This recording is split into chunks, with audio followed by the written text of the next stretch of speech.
Setiap pagi, Rafa selalu memulai harinya dengan senyum dan semangat. Walau harus hidup dengan keterbatasan fisik, semangatnya justru tak terbatas. Kebiasaan bangun pagi dan beribadah jadi kunci semangat Rafa setiap hari. Rafa tahu pentingnya makan makanan sehat dan bergizi. Tubuh yang kuat dimulai dari piring yang sehat.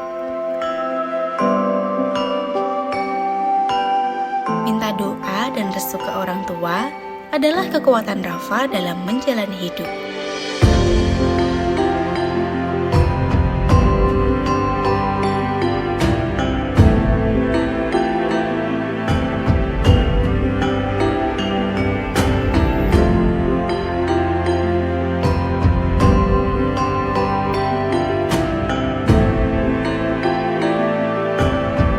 Hai teman-temanku, kali ini aku akan ajak kalian ke sekolahku di SLBC PLP Purwodadi. Yuk ikuti kegiatanku. Walau di kursi roda, Rafa tetap aktif.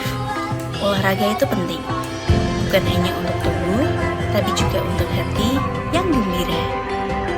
Di sekolah, Rafa bukan hanya belajar pelajaran, tapi juga belajar mandiri, percaya diri, dan bekerja sama. Assalamualaikum warahmatullahi wabarakatuh. Kalian nanti akan Pak uangnya jajal di Sopo. Lagi ada 10.000, 5.000, 2.000, 2.000. Rafa selalu hadir untuk temannya. Bermasyarakat itu bukan soal siapa yang paling hebat, tapi siapa yang paling peduli. Bukan gue bisa jajal ngetes Sopo 9 ditambah 7. Saya Pak, 16. 16, pintar, betul ya?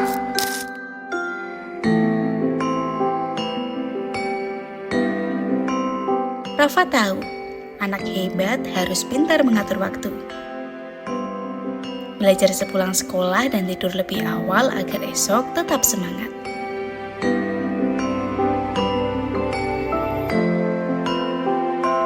Bismika Allahumma ahya, Bismika amun.